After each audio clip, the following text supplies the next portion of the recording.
sister who's truly struggling with their Islam, not only experiencing the attacks from those who are anti-Islamic, but constantly being judged by Muslims who show no mercy, no love, no respect, no kindness, and constantly we are at conflict with each other over trying to determine who's a real Muslim. I suggest you let God be God and stop having yourself as a God with Satan as your father, because there is no God but Allah. But we came here today to celebrate some brothers and sisters in our community who have done and are doing wonderful things. Wonderful. People say, well, why? How come you didn't call the leaders? You know, brother, they say I'm a troublemaker sometime, and it's true. But they say, why you don't call the leaders? I did call the leaders. You are the leaders. Islam don't have no hierarchy. This is not Catholicism. In Islam, the Prophet ﷺ said, كُلُّكُمْ رَاعٍ وَكُلُّكُمْ مَسْئُولٌ. All of you are leaders, and all of you are responsible for what is in your care. I'm telling you right now that Islam in America will never be defeated. We will be delayed, we'll be derailed and distracted, but we are determined to do God's will in spite of our sins. We intend to win this one in the name of Allah. And Allah is sufficient for us if we trust in Him. But we have to begin to just think a little different. If we disagree, say, you know what? I don't agree with you. You don't agree with me. That's why we got to keep working together. See, when people don't agree, they say, I don't agree. I'm going this way. You go that way. A sister called me. She said, brother, we brought tickets, but somebody told the sister something about you, and she doesn't think she wants to come and hear you. I said, that's okay. Allah is God. I said, I don't have to sell the ticket. I'll give the ticket away. Sister called me back. She said, brother, sister changed her mind. I know a lot of you are going to change your mind in a little while. Because I'm telling you what I know. Allah is loving, He's kind, He's merciful. And we got to unite to empower these children. I don't want to talk to nobody that don't have a program for the children. Come on now. If I visit a mosque that don't have anything for the children, it's dead as far as I'm concerned. That's it. And the program for the children must be educational and balanced. What do I mean by that? Islamic education is not the study of theology. Come on.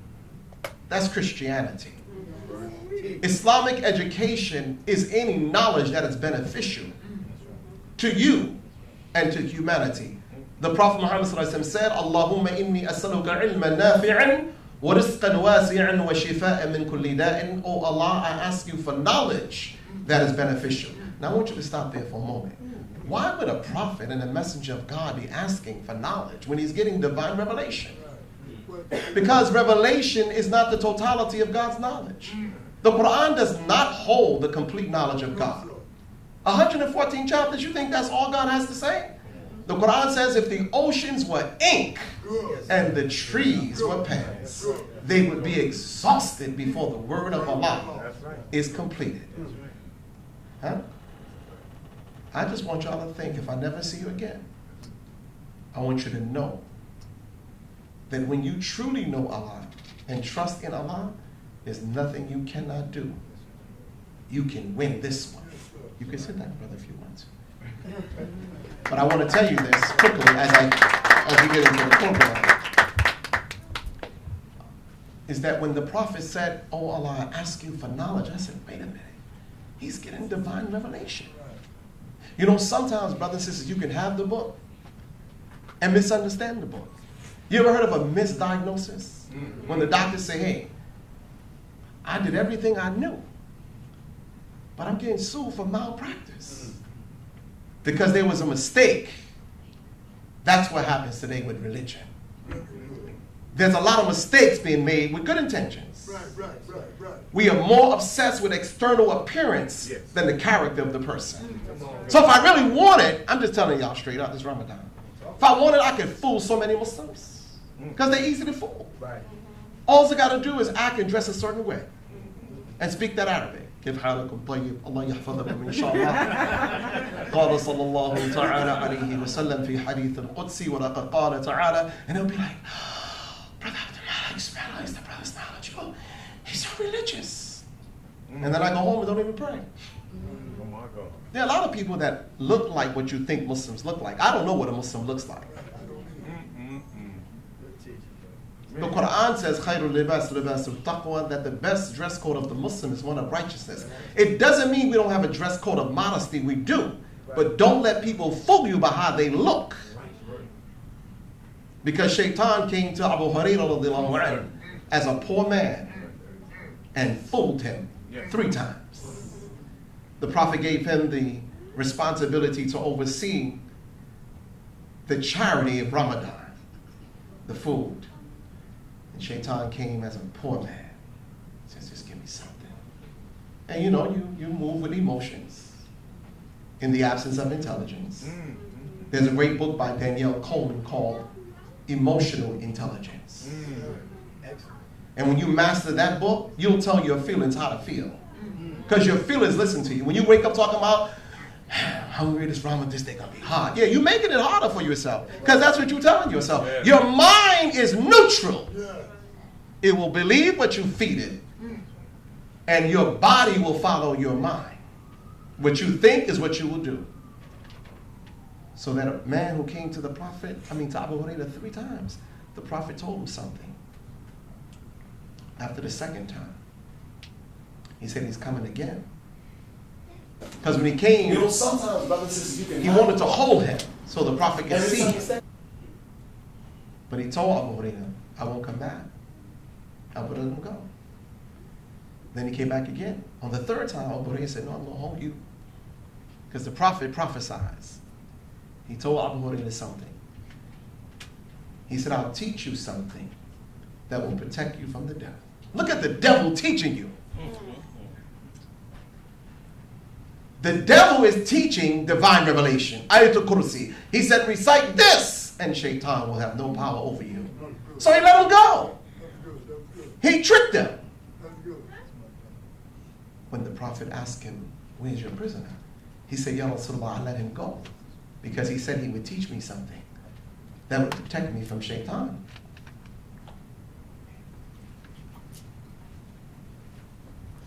And he said, he taught me Ayatul Kursi. Listen to what the Prophet said. He said he told you the truth, but he is a liar. Now I just want you to think about that. Just because you lie don't make you a liar. And just because you tell the truth don't make you truthful. Now let me give you an example. You can tell a brother the truth about something you saw about a family member, but your intentions is to cause mischief and the destruction of the home.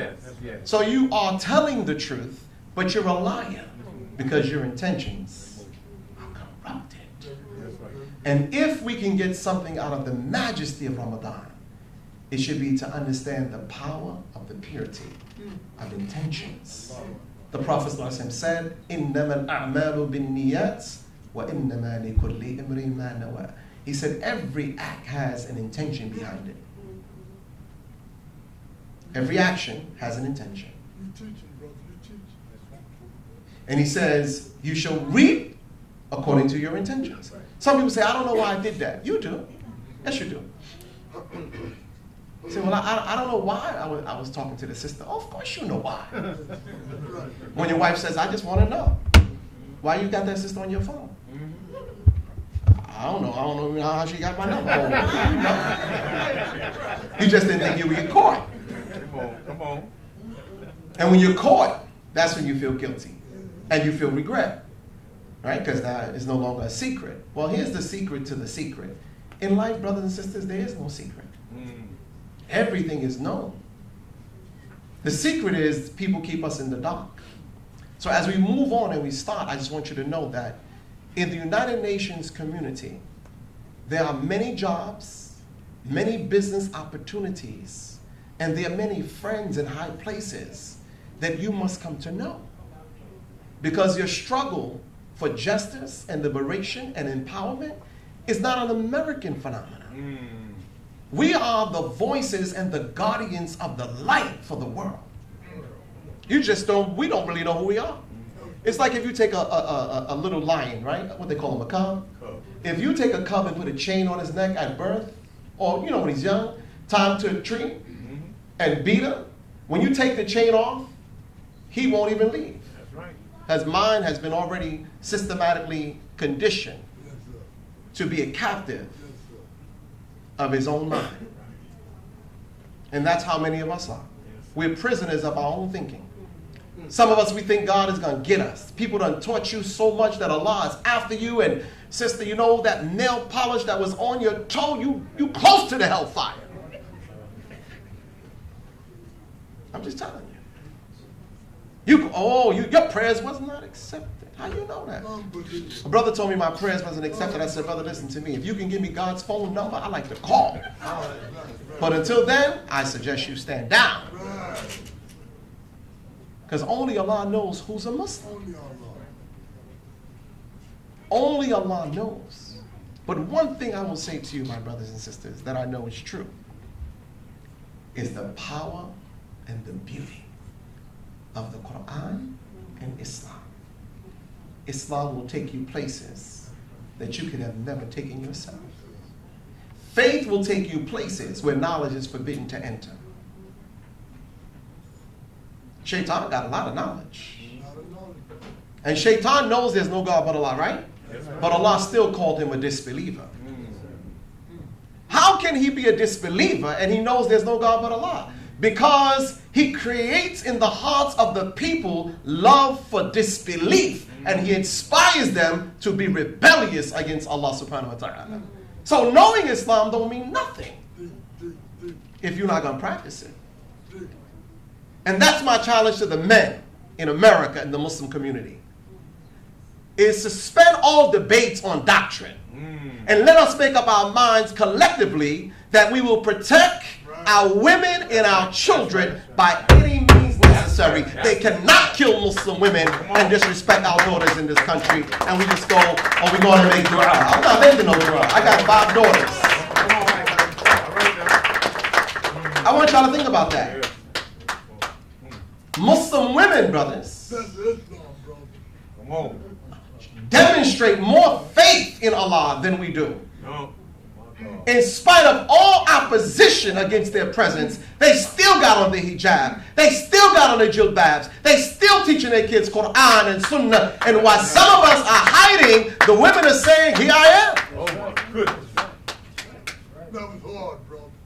And I know some of us, we get along sometime with Nation of Islam people, even though many of our parents and fathers and uncles came from the Nation of Islam. Come on, that's right. Come on. But there was a time when you walked the streets of America, Muslims had respect. That's right. Come on. Because if you really get to know the FOI, Come on. they're a mighty group of brothers who, with faith in Allah alone, the originator of the heavens and the earth, they are some of the best men to protect our community. It's true. And we need to learn the beauty of coming together for the sake of Allah and growing Islamically and spiritually into the knowledge of the Quran. Because there is no Islam without the Holy Quran, and there is no Islam without the example of Prophet Muhammad. If you don't accept that, then you can choose another religion, because Allah gave Muhammad the Quran, and if you deal with the Quran, you have to accept Muhammad. Otherwise, you don't have anything. Right? I want you to think. So, as I turn to my brothers and sisters that are here, no, I'm not going to take my time now. We got people here that we want to honor. I can talk to you through Facebook. But we want to honor some of the brothers and sisters that have come to be honored tonight. We know all praise is due to Allah. We're not worshiping them. We're honoring, which means we're respecting and acknowledging and celebrating their success and praying that Allah will continue to bless them to do what they do best. Because I'm telling you right now, brothers and sisters, we serve a mighty God. I mean, I grew up from Brooklyn. I'm from Brooklyn. I'm from the ghetto. You know ghetto? Mike Tyson kind of territory? Huh? Where you don't finish high school and you drop out and everybody's doing what they're not supposed to do? I've been in the palace and I've been in the shelter. Come on now. Come on. The streets to the sweets. Okay? I've sat with kings, princes, and I've sat with the homeless. I've talked to pimps and prostitutes. Come on now. I'm not Jesus, because he talked to them too.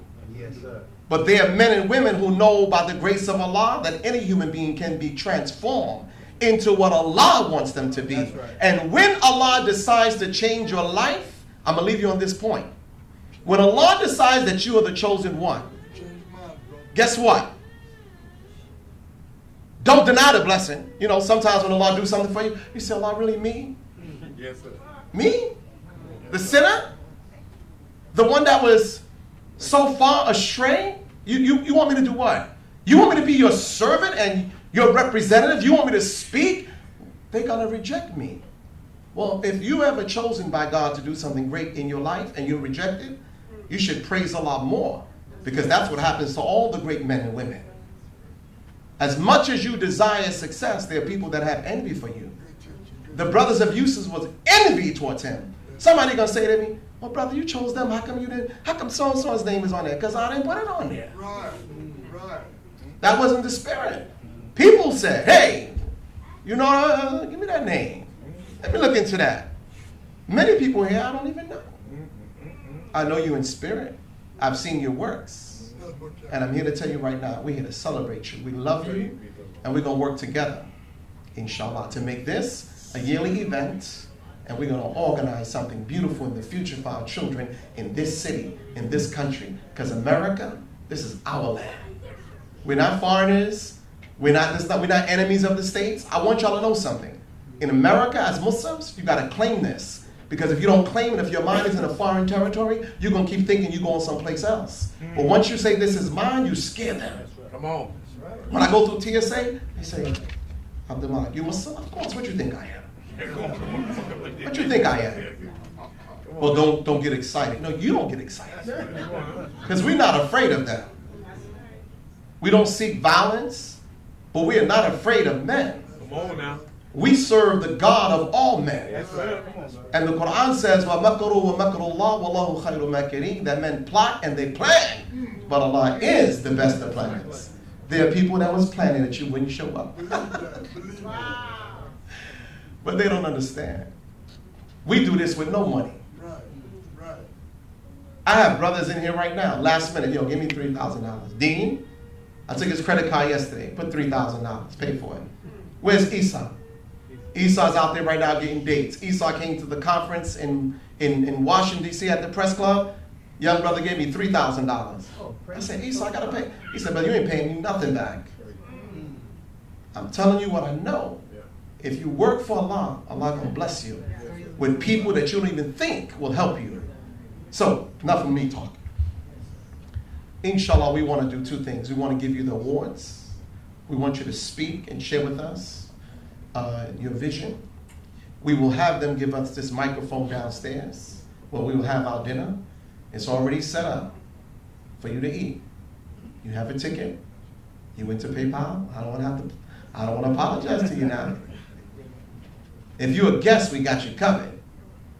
But if you just sneaking in, we got to talk to you a little bit. Just a little bit. I mean, if you don't got it, we understand. But we got to talk to you a little bit. You know how we do in the hood. We be living in the projects, pushing the Mercedes-Benz. We got gold and diamonds and platinum, but you get to the mosque, it's like, get a dollar. You know, the mosque Muslims, dollar bill, fold it, fold it, fold it, fold. See, your folding is your guilt. Huh? Because in the dunya, when you want to splurge, you just, you meet the sister, what you want?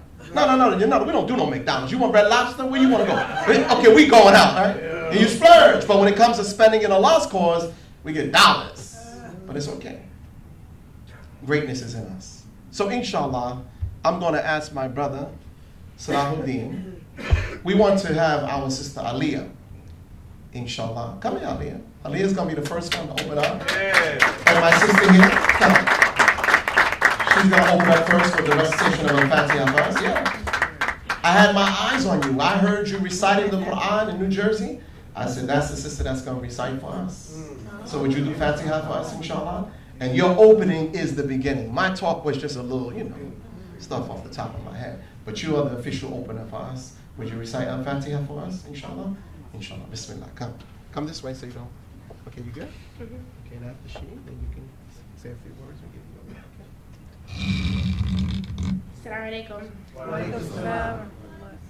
Okay. أعوذ بالله من الشيطان الرجيم بسم الله الرحمن الرحيم الحمد لله رب العالمين الرحمن الرحيم مالك يوم الدين إياك نعبد وإياك نستعين اهدنا الصراط المستقيم صراط الذين أنعمت عليهم غير المغضوب عليهم ولا الضالين.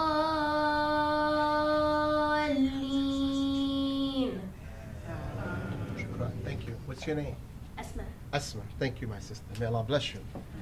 And may you pray for your parents that Allah subhanahu wa ta'ala will give them paradise and success. And you are blessed to have Muslim parents. And we are proud of you. May Allah bless you. Watch your step. Now, let me tell you something. Just the fact that she has Al-Fatiha in her heart is worthy of us losing our lives to protect her. That's all them. Yes, sir. Teach us long. One day, brothers, we're going to talk about what the real sunnah is. The sunnah? You want to talk about the sunnah? Yeah. Let's talk about the sunnah of courage and faith and fidelity. Right. We're going to do it. Right. Not today. But we want to give this award. It's the United Nations Impact Award, the Ramadan Iftar Banquet. And we're giving it to Sister Aliyah Sumaya Lewis. And we want to let her say a few words to us, inshallah. Takbir!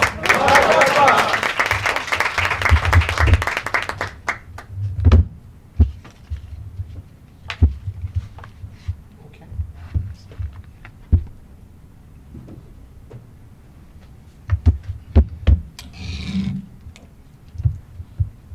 Bismillah ar-Rahman ar-Rahim. In the name of Allah, the beneficent, the merciful. You know, sometimes, brothers and sisters, you can have the book And I bear witness that. and misunderstand. I greet all of you with the greeting words of peace. Assalamu alaikum, Ramadan Mubarak. My name is Aliyah Sumaya Lewis. I'd like to thank first Allah, subhanahu wa ta'ala, for allowing me another day with life, health, and strength. I'd like to thank Imam Abdul Malik for presenting me with such a wonderful award. Just talking to the mic if you don't mind. Get a little closer to the microphone. I'd like to thank my parents for being so supportive in helping me with the road to belief in one God and taking my education very seriously. Although I have been presented with many great awards, this one I would cherish and hold with great esteem. I am a fourth-time recipient of the Presidential Award for Academic Excellence as well as many other awards for my studies.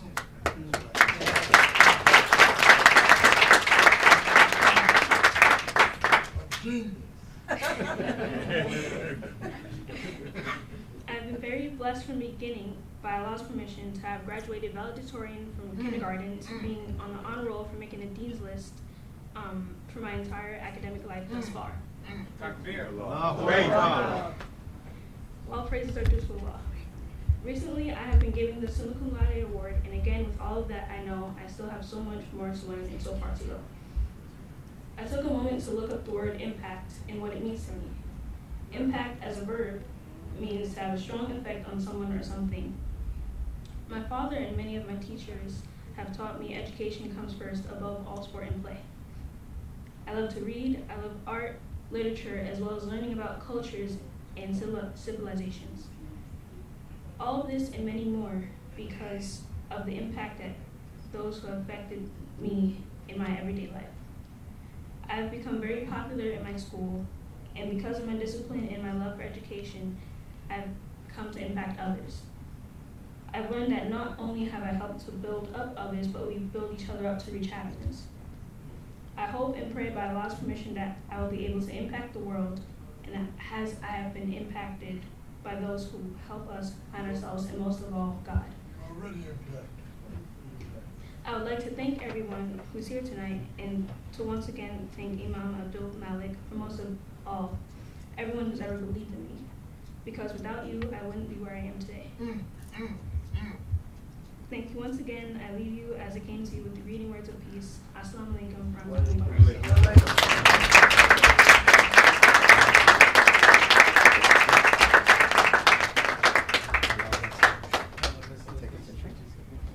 Nice. Very nice. Allahu Akbar. Allahu Akbar. Cause I fight. You want to take a picture with your daughters? Takbir. Allahu Akbar. To hear from a brother of mine, a friend of mine, from the Nation of Islam headquarters, flagship mosque, Mosque Miriam in Chicago. And we give our condolence and our love to the Farrakhan and Muhammad family. Minister Yes, sir. Farrakhan's son died. And as Muslims, we're respectful of death regardless. So may Allah give the family the comfort and the strength and the faith that they need as he continues to come on the Ramadan prayer line every morning at 85 years old Yes. and listen to what we have to say. That's really humble. I mean, one day I'm going to tell people all of my encounters with Minister Louis Farrakhan. He's one of the most humble men I've met in my life. And I heard his voice when I lived in Mecca on a cassette tape. And it was what I heard him say Yes, sir. that tears rolled down my eyes. And I said, Allah, if you bless me to have the courage and the speaking capability of this man, I will go back to America and I will teach Islam. I didn't keep my promise because I got distracted. But I'm getting back on my mission. If we want to be successful in America, brothers and sisters, let's get back in the street, invite the people to Islam. Leave CNN, which I call the Caucasian National Network, and Fox News. Leave them devils alone with what they do. And they're not devils because they color. They're devils because what they do. When you lie on God and desecrate the prophet, only a devil could do such an evil thing. That may be a little too hard, but brothers and sisters, I'm doing the talking. That's right. We're right next to the United States Permanent Mission, and they are listening. They're in the building, okay? And we welcome them. We always tell them, come on in. We told them, bring up the flag. We told them to bring the flag to us.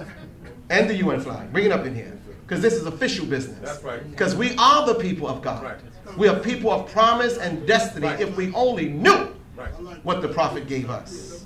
But I found this sister through Brother Amir. And I went on YouTube, and her name is Dr. Khadija Ismail, and I saw the wonderful and amazing impact she was making on the lives of young Muslims and our community. And so we humbly accepted the nomination, and with a deep sense of honor and pride and excitement and a sense of joy that we have been blessed with a Muslim woman, with a Muslim family, that represents the essence and the embodiment of what it means to be a Muslim that lives with divine purpose and passion and knows the power of education and the importance of developing the intellect. So for all you sisters that are here, God did not give you a brain for you not to use it. The first red flag you must know when you see a man that you think about marrying is you have to ask him a simple question.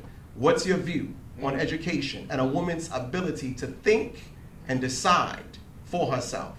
Because on the day of judgment, you will stand by yourself. I'm going to leave it alone. Dr. Khadija Ismail, come and share with us, sister. Accept this award, inshallah. Her husband is here. Brother, would you stand up? And her children are here. Alhamdulillah. That was her daughter that opened up for us. Can you get through there? No problem. Come around. I'll move out your way.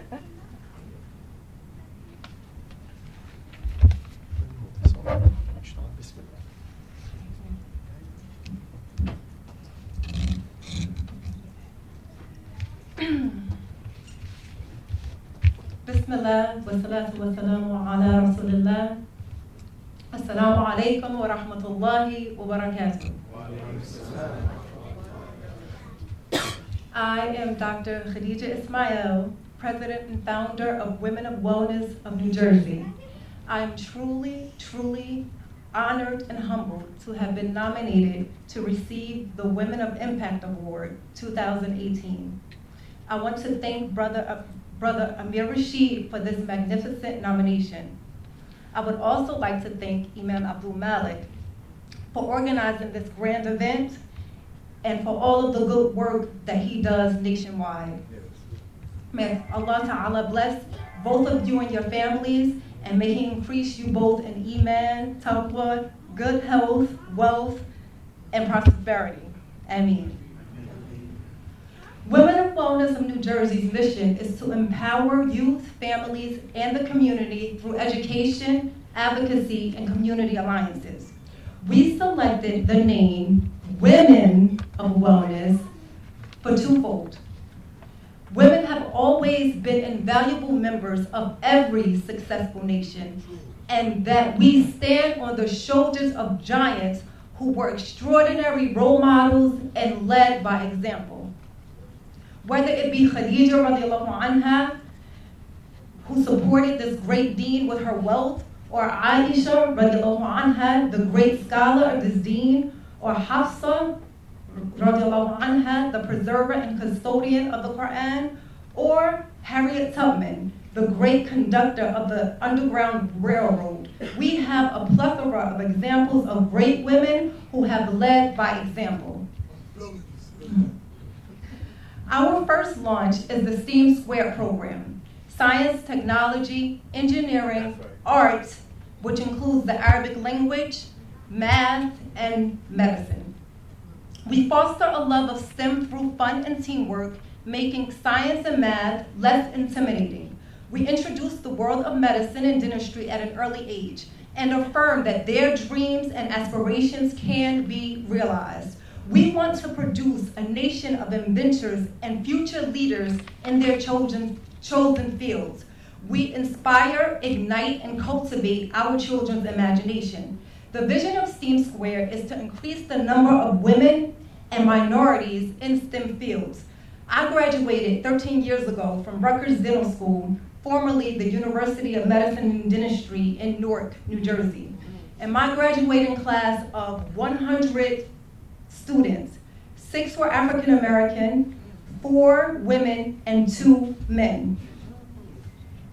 A group of caring educators and healthcare professionals came together to create STEAM Squared to be part of the solution to this problem.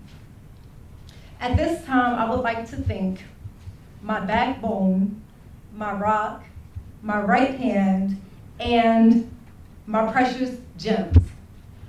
So my backbone, my husband, who I have learned so much from.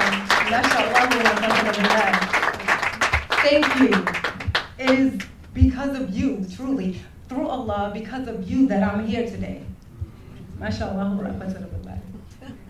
Next, I would like to thank my rock, who is my mother, who has supported me. Who has supported me in all of my endeavors, as long as I'm doing something positive, who has supported me in every single venture, and I've been on many ventures. She's always been there for me and always come to support and to make my life better. So thank you, Mom.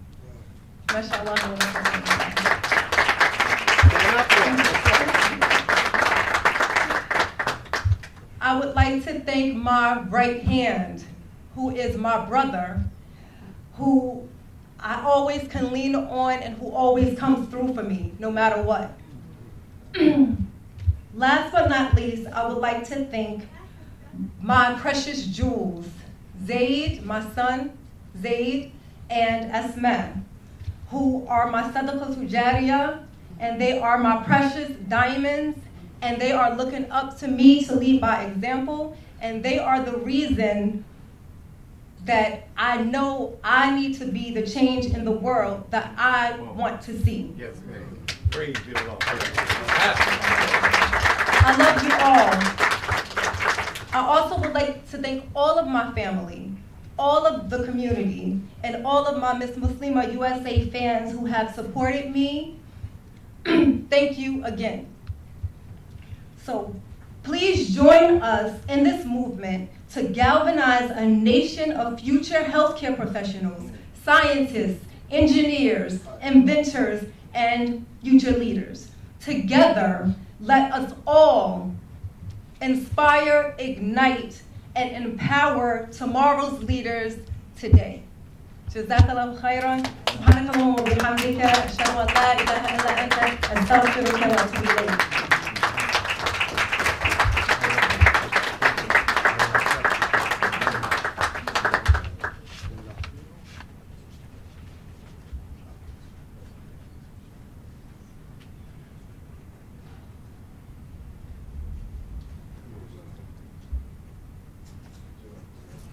Come and take a picture. Wonderful. Inshallah. Isn't this beautiful? Yes, it is. Did you hear what that sister said? She thanked her mom, did things about you in the public and mean it. Yes. Wonderful. Alhamdulillah. Brother Zaid, you're going to lead the prayer for us today. You're our Imam, inshallah. Oh yeah, he's the Imam for today. People be asking me, Brother Malik, you going to open up a masjid? You don't need no masjid.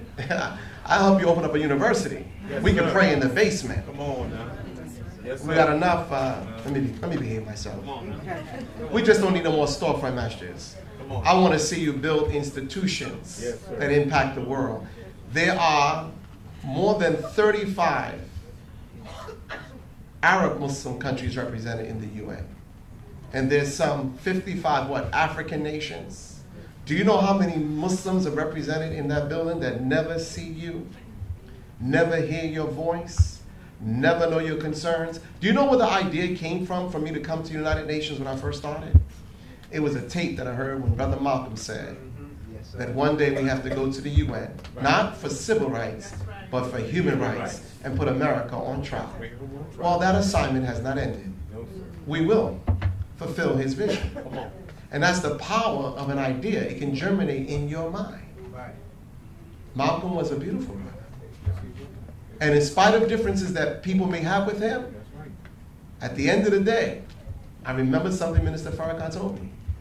He said, no one worked harder than Malcolm. Come on. man. Praise Well, you know why I say Malcolm X? Because he said it. When he came back from Mecca, they said, will you change your name now? He said, as long as the conditions exist in America that exist, I will be Malcolm X, Al-Hajj, Malik Shabazz. Yes. So now I would like to give an award to a brother that I think has a wonderful history and a journey of graduating from an Islamic Muslim school. For those of us who don't believe that you can graduate from the Muslim school and be successful. I mean, you should believe in a Muslim school. That's right. The public school has already failed you. That's right. They destroy the morality of your children and turn them against you. And Malcolm says something wonderful. Only a fool would give his children to the enemy to educate them. You want to build Islam in America? Take your children out of the public institutions that prepare them for the jails. It's a prison pipeline. They're not there to educate you. I remember when I went to school, I thought my best teacher was the one that lit his cigarette, drank his coffee, and read his newspaper and told me the answers in the back of the book. I said, I like that teacher because he didn't require us to do anything. And there's a lesson in the lesson that says, why do they love the devil so much? Because he gives them nothing. This brother is Dr. Marcus Lambert. Yes. Is correct pronunciation? You know, brother, Lambert, you know, when I look at you, you remind me of Larry Fisherburn. Yeah. Brother, you wouldn't be his son by chance, would you? But Dr. Marcus has just received his PhD from Cornell University. And, NYU. But you work at Cornell, am I correct? And he did something amazing. One day I was in the restaurant working on this project, and he went by the window, he came in, and we just started talking. He gave me his card, he was humble, and, you know, we were talking. And you know, okay, brother, what you do? You know, he seemed very respectful and kind. And then I asked him about, you know, what you do? And then he told me about a great program that young people can get into, which he can talk about and share with us. But this brother has an amazing family. Him and his wife have adopted, what, 2 boys? 2 girls. And you have 2 sons, am I correct? That's correct. We have also a daughter and another older son. Another daughter and an older son. And by the way, my daughter's here. Where's my daughter? Hadia, where is she? Now, you ain't my daughter, Lorraine. Oh, there she go. My daughter, Lorraine, hold her tight. My daughter, Hadia, just came out of Riyadh. She's been in Saudi Arabia for perhaps more than 25 years. Her husband is my son-in-law there, Abdul, who is originally from Nigeria but was born in London. Who, alhamdulillah, Rabbil Alameen, I have 2 amazing grandsons here. Where's Unais and Saleh? Come here, both of you. These are my 2 grandsons. Come here. Oh, I got a team. These are my 2 warriors. So I got 2 sons, 2 grandsons, and I got 5 daughters. And the only reason they're not here with me now, some of them, is because they're leaving for Egypt. So the power of Allah and the beauty of His guidance, even if your father or mother was not the best, you can still love them for the sake of Allah. But she is one of the most respectful, kind-hearted girls I've ever met. Abdulaziz, you're so lucky to have a wife like her. And you know what? You're blessed to have a husband like Abdulaziz. This brother go 4 o'clock in the morning and walk 10 miles to get her a cup of coffee. I said, brother, you need to stop that. And you know what he says to me? He says, no, brother, I'm like, it's okay, inshallah. It's Hadia, I will make her happy, I will go get the coffee. I said, where you going? It's Ramadan. It's 3 o'clock in the morning, we in Florida. He said, she want coffee, I'm gonna go find coffee. I said, you need to come hang out with us a little bit in Brooklyn. You want coffee 3 o'clock in the morning? I buy you a coffee pot and coffee. You get up and you make some for me and you both. So I want to give this award to Dr. Marcus Limbaugh. He deserves it. May Allah bless him and the family.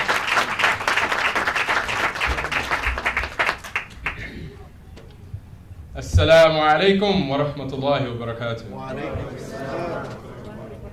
I want to begin by thanking Allah for this moment, for my accomplishments thus far. I also want to thank Imam Abdul Malik for putting on this ceremony and this moment to honor believers within our community. And I love you. I love you, brother. For the sake of Allah, I love you. Thank you, sir. Love you too. And I'm thankful that you came. I'm happy. Thank you for the invitation. Thank you, sir. I don't know if he remembers. The reason I stopped in that restaurant is because I've known you, I've watched you. You've been an inspiration for both me and my wife for a long time. When we were at Howard University, where I went to college, you came to speak. And I think you offered to marry someone right then and there. I think that's your style. But I'll make the same offer tonight. yeah, alhamdulillah. I mean, that's what we need. We need examples in leadership like that.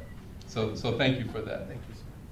I also want to take a moment to acknowledge my wife, Zahara Basir. Can you stand up, honey?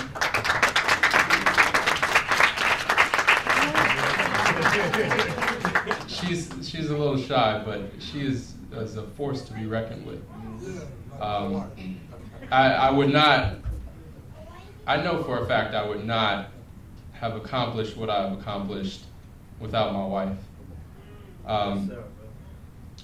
In her own right, I mean, she deserves to be honored as well. She has a master's degree in social work.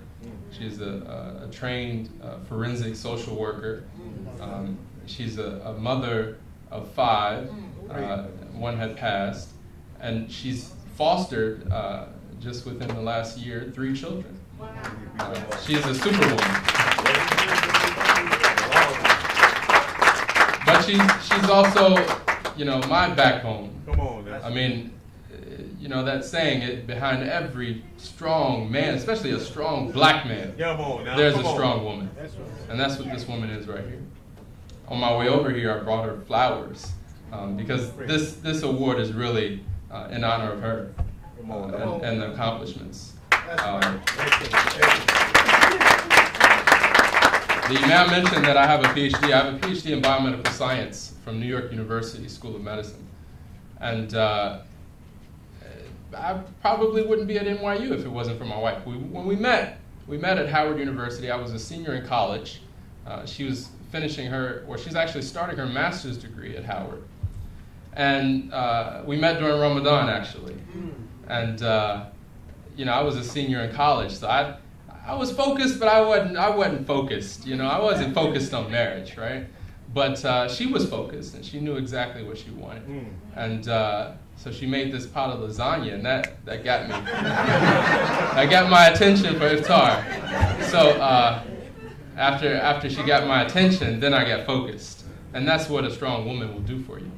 From there on, I think everything has encouraged me to be a better man, a stronger Muslim, a better educator, a more studious person, more studious in both my biomedical sciences, but also in my Islam.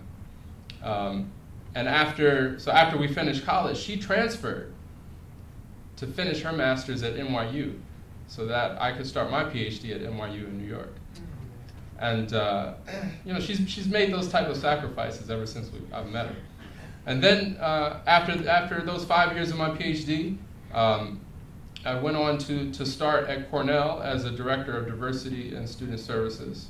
And then I recently, last year, got an appointment to an assistant dean. And when I was kind of advocating and negotiating for that position, that promotion to an assistant dean of a medical college, it was my wife in my corner, saying, whose leg I got to break to get this promotion, right? And that's just because she's from Brooklyn. That's just how she is. She's strong-willed. And then, it was, not only did it come with a promotion, but I also got the faculty position that I was interested in, which was an assistant professor in the Department of Medicine. So now I have both, and it's because of that support. And then 2 years ago, I made a really tough decision. It wasn't hard because I didn't feel that I could accomplish it. It was hard because I knew my family was going to have to sacrifice in order for me to accomplish it. And Somebody, come on. Somebody better get a picture. You're a good man, bro. You're a good man. It's on live, actually.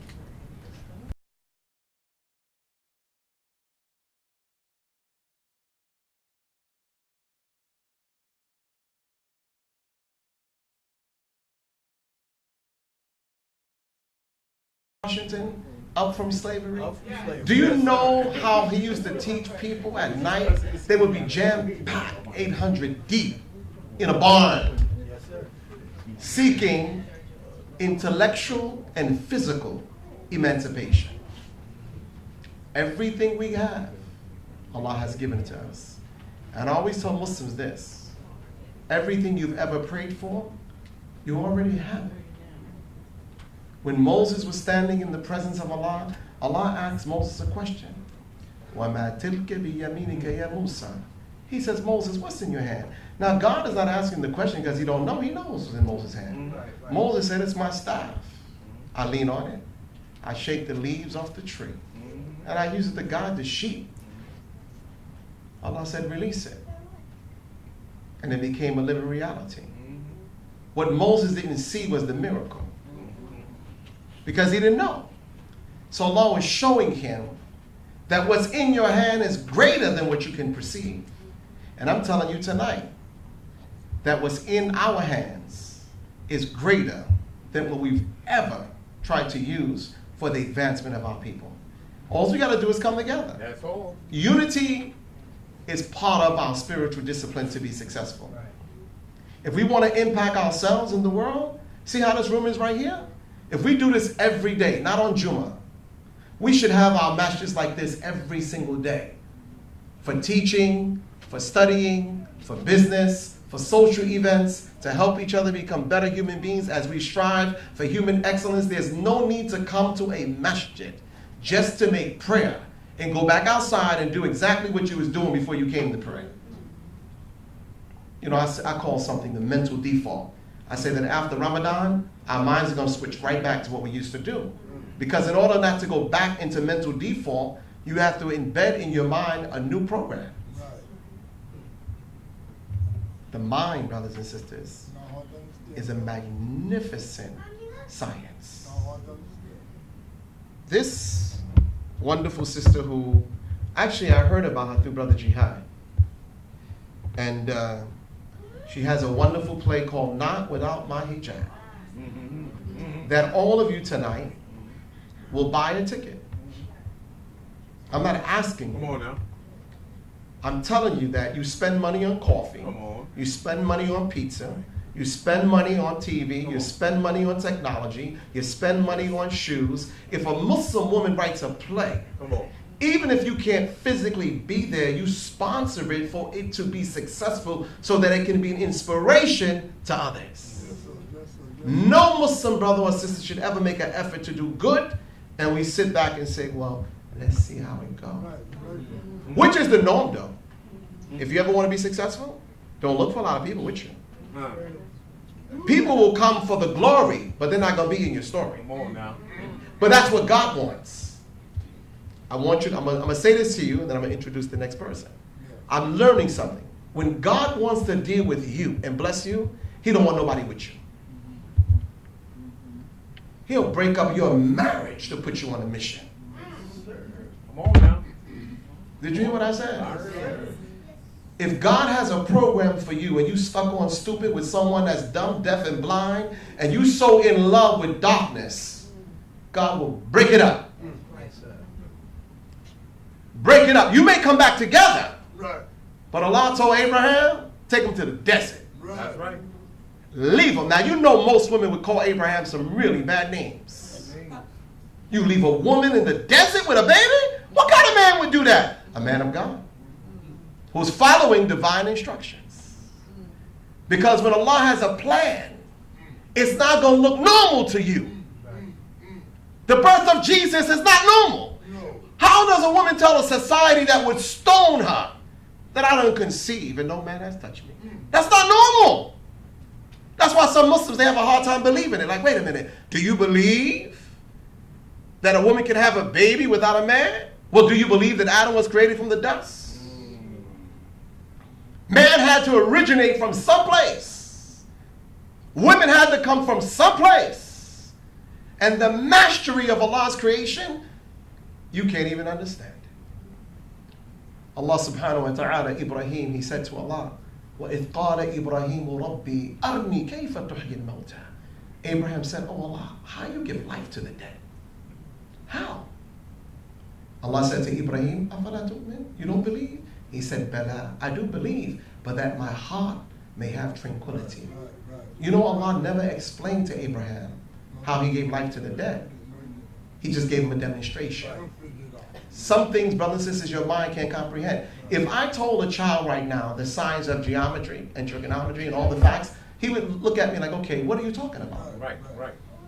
God can explain things to you that you're just not going to understand. But the beauty of a Muslim is when you don't understand, you submit. You submit. You're like, you know what? I don't understand this. And I'm not with this right now. But you know what I'm going to do? I'm going to yield. And if you live long enough, what you didn't understand, that now you understand, you'll look back and say, oh, I didn't know that. Right. But brothers and sisters, I'm telling you, when Allah wants to use you, He's going to take everything in your life that's a distraction away from you so you can have a one-on-one. When He talked to Prophet Muhammad through the angel Jibreel, He talked to him by himself. Yes. When He talked to Moses, by himself. When He talked to Maryam, by himself. When He spoke to the fire to be a place of tranquility and coolness for Ibrahim, by himself. That's why when you can walk with God alone, you're free. Because you're not afraid. And the weapon of the enemy is fear. No one can protect you like Allah. People ask me sometimes, Brother Abdul Malik, be a security. I don't need no security. Most brothers doing security don't know what they're doing anyway. They just want to be seen. Brother, the Malik's come through. Move back. Look, here he comes. Sit down. Sit down. This ain't Hollywood. We don't need that. If you're an imam that need a lot of security, you shouldn't come to the mosque.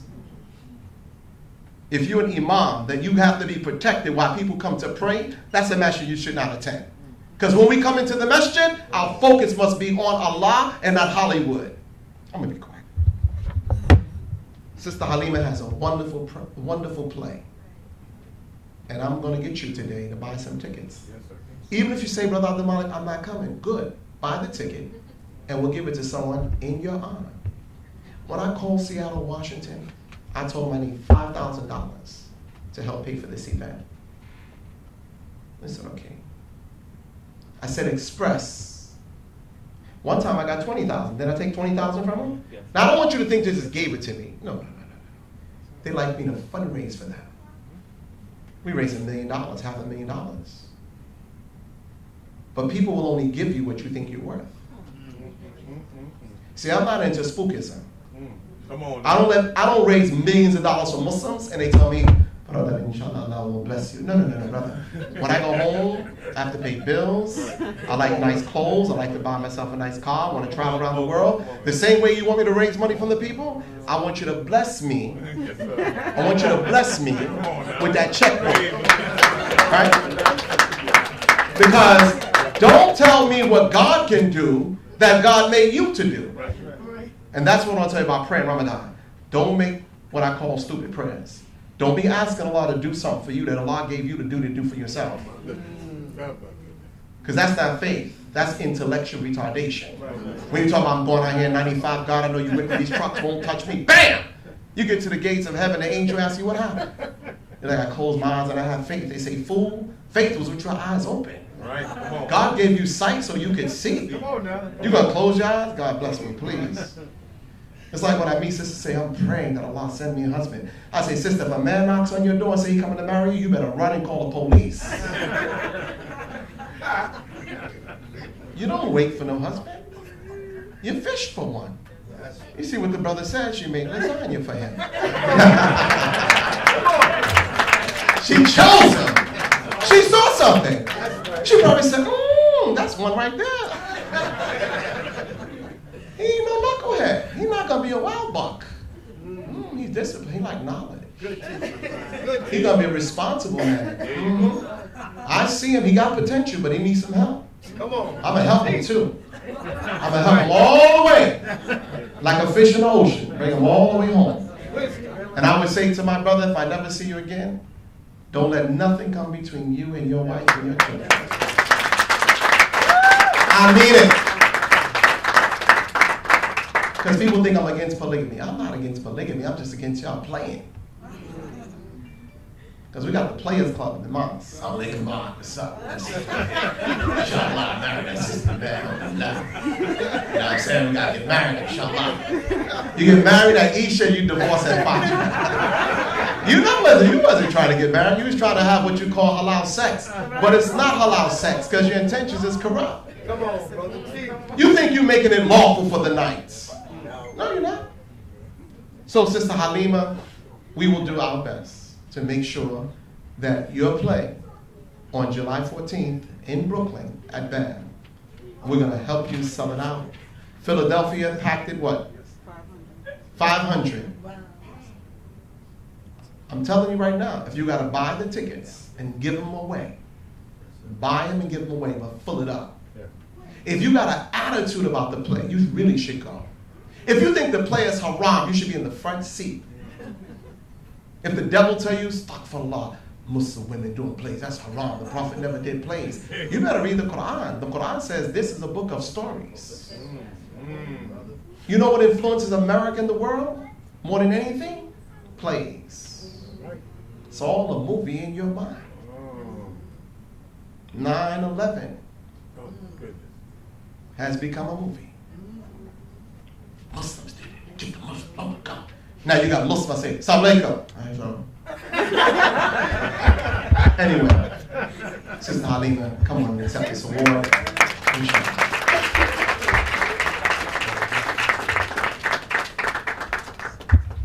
Assalamu Assalamu alaikum wa rahmatullahi wa barakatuh. How's everybody doing? So I came up here with my little speech, and I have my book out, and about to say something real cute, right? But Abdul Malik wasn't telling a lie when he talked about when Allah wants you to do something, that He moves you and He chooses you. So no, I don't stand up here with a husband in the audience. No, I don't stand up here with a family member in the audience. And most of the places that I go, if you've ever been with me, I don't have anyone in the audience. Sometimes my children are with me, alhamdulillah, but in most cases they're not. Although I was born and raised Muslim, so I was born to Muslim parents who did come from the Nation of Islam, and then they moved over and became Sunni Muslims. So although I had that upbringing, although at 2 years old we took a plane ride and we lived in Medina, Saudi Arabia, I speak Arabic. I lived there for 3.5 years. I studied much of the Quran for that time, and also growing up all the way until 14. Although that was my upbringing, when I turned 16, I decided Islam wasn't for me. And I gave it a good 2-week try at Baruch College, where I went to college, and I was like, 2 weeks, yes, I got this, right? And then I looked to my right and I looked to my left, and there was no one that looked like me. What I love today is that there are MSAs. We didn't have that back then. And the hijab came off. And the hijab came off not for 5 years, not for 10 years, not for 15, but for exactly 20 years. I didn't raise my children Muslim, although they knew that I was Muslim, they weren't raised that way. And so the battle that I have right now is bringing them to Islam. And so when you talk about not without my hijab, I chose the word hijab over the word khimar. So khimar is about Islam, it's Muslims, it's yes, right? But hijab is about the gutter.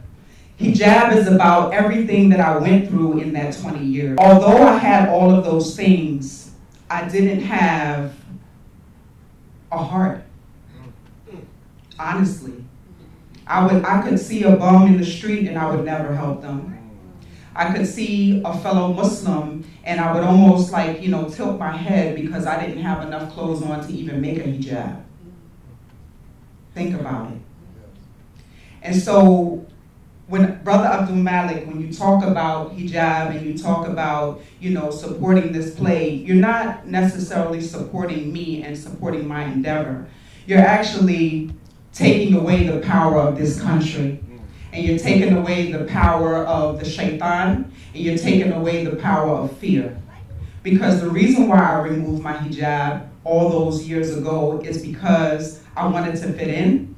I didn't want to have to bear the burden of Islam on my shoulders. Because as Muslim women, when we rock hijab, we wear Islam on our head every single day. When we rock that beautiful jilbab, we're rocking the Islam, and we get the looks and we get the, oh, well, here she comes, what's going to happen? I was dhikring on the train this morning. I was dhikring on the train, and there was this lady that just kept watching me like, what's going to happen after that dhikr? Just, subhanAllah, subhanAllah, subhanAllah, subhanAllah. That apparently, messed her up, right? But it was only because I was rocking the hijab and I had a full abaya on sitting on the F train, right? So I started not without my hijab. One day I was in the masjid and I was sitting on the couch of shame. My sisters know what I'm talking about, right? And so I was sitting on the couch, and it was the Friday after the current administration got elected into office. And there were 2 young ladies, and I was watching them intently. And the first young lady, she didn't last the khutbah. She got up, walked out, and you could see clearly through the glass door. She removed her hijab and she left. I ran out to the parking lot and I said, no, come back. She said, no, I can't take this anymore. She was in the masjid already. The other sister, she completed her prayers, and then afterwards, I just stood up and I said, I know that a lot of you may be going through it right now, but if there's any one of you sisters that needs a hug, I'm available. And there was a line.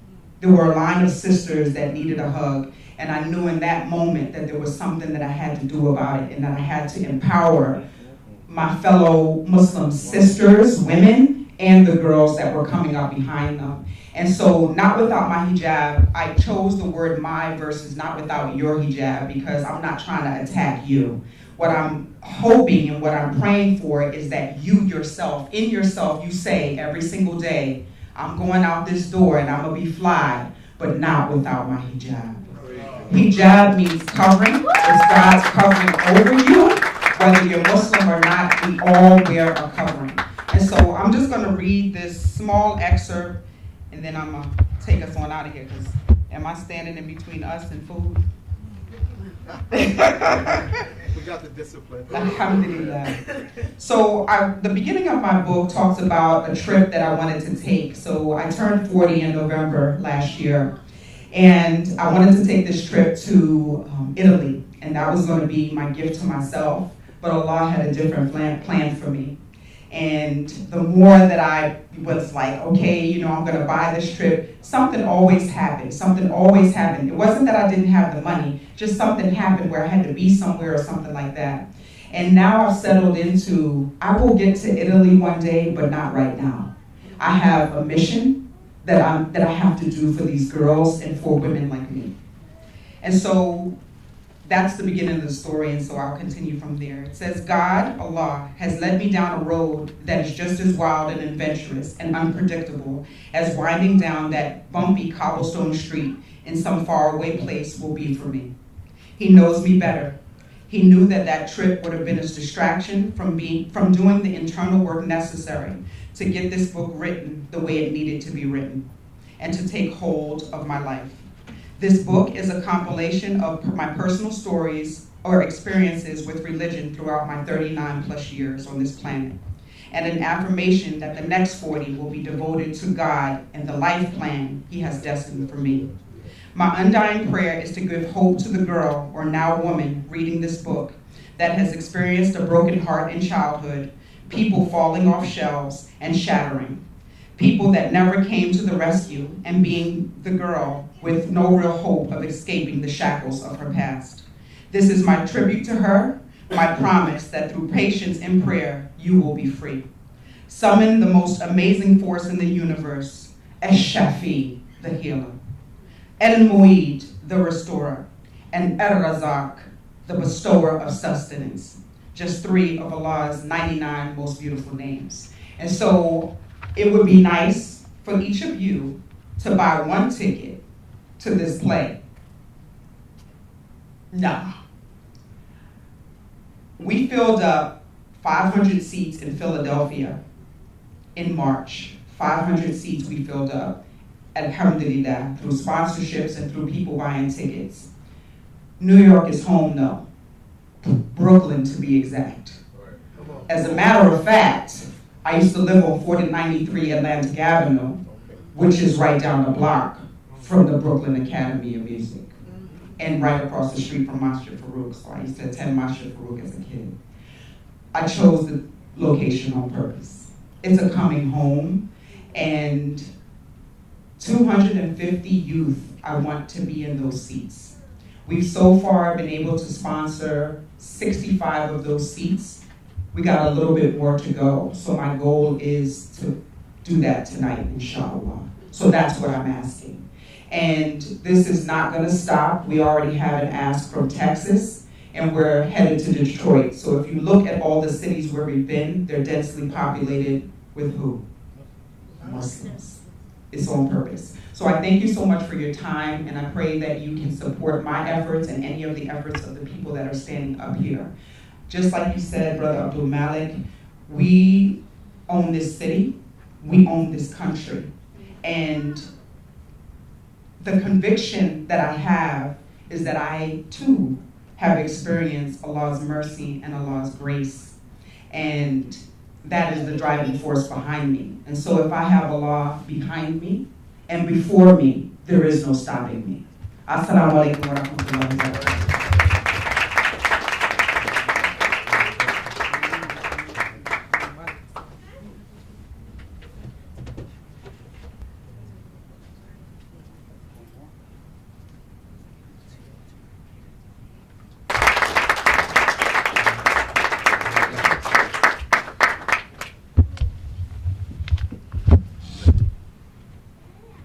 Bismillah ar-Rahman ar-Rahim.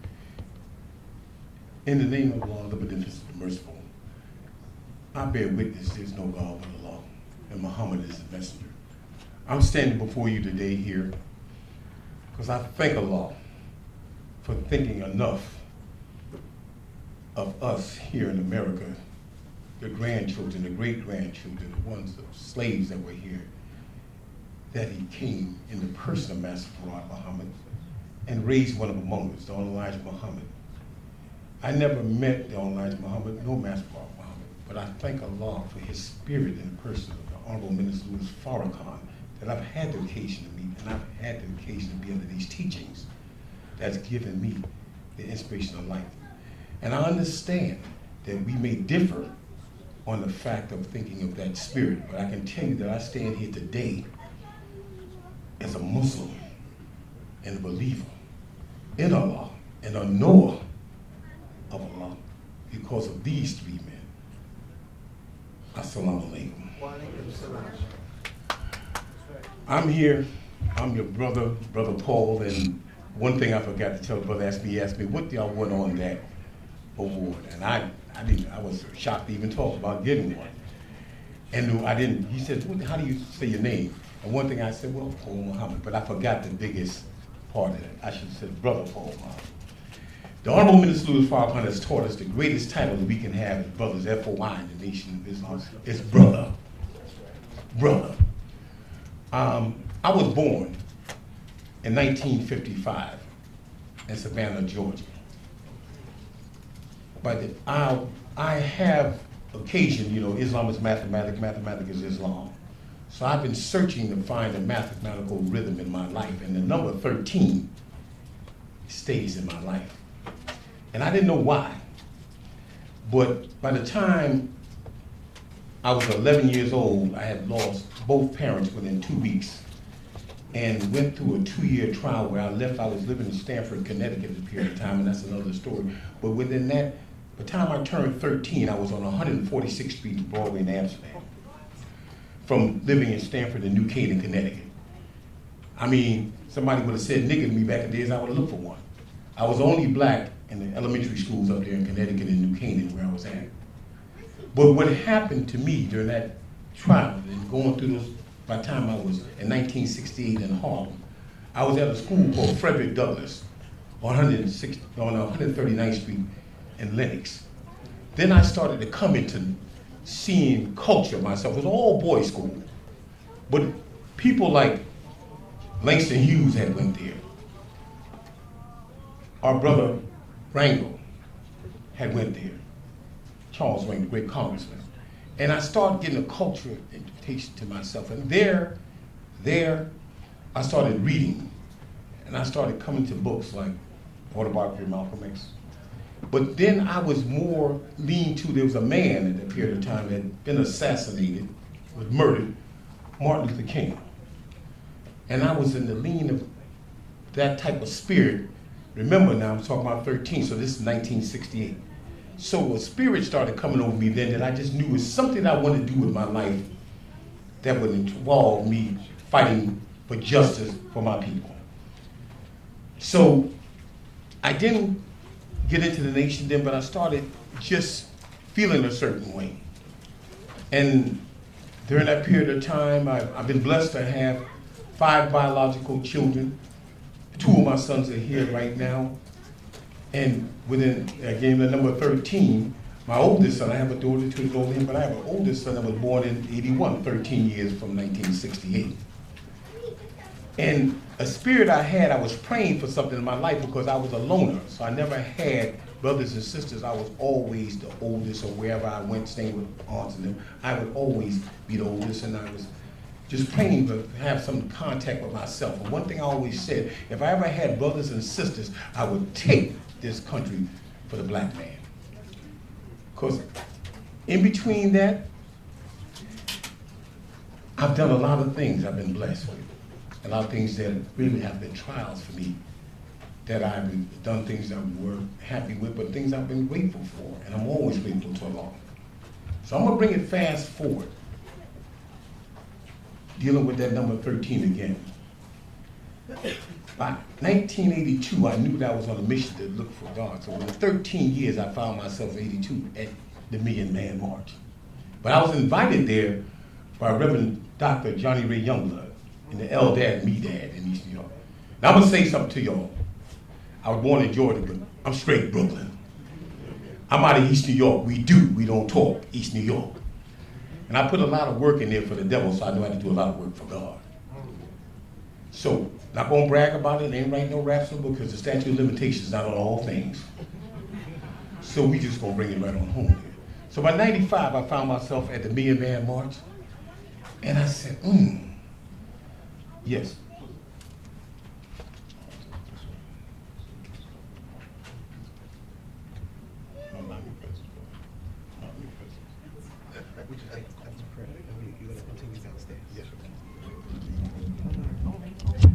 We just gonna make the adhan so we can make the prayer, and we also gonna continue downstairs. We have a podium downstairs, because I got my brother here, Najee, which is brother got a great story. Not just in array and misguided because we don't know our truth. And I get on the internet and I speak your truth, and I'm gonna give it to you in a funny. I think when I was growing up, you know, once I got to like the later teen years, you know, people were like, if you're gonna practice Islam, you're gonna practice it, don't just inherit your religion. I was in the course of looking for my truth. And so, you know, I would read all types of like self-help books and I would do all these sorts of things, but none of it was really kind of giving me my truth or filling my void. And I went to predominantly Arab schools. So, you know, they feed you this story that, you know, Islam is an Arab man's religion and you gotta look like this and just like this. ITV, Call of Peace, Save Humanity.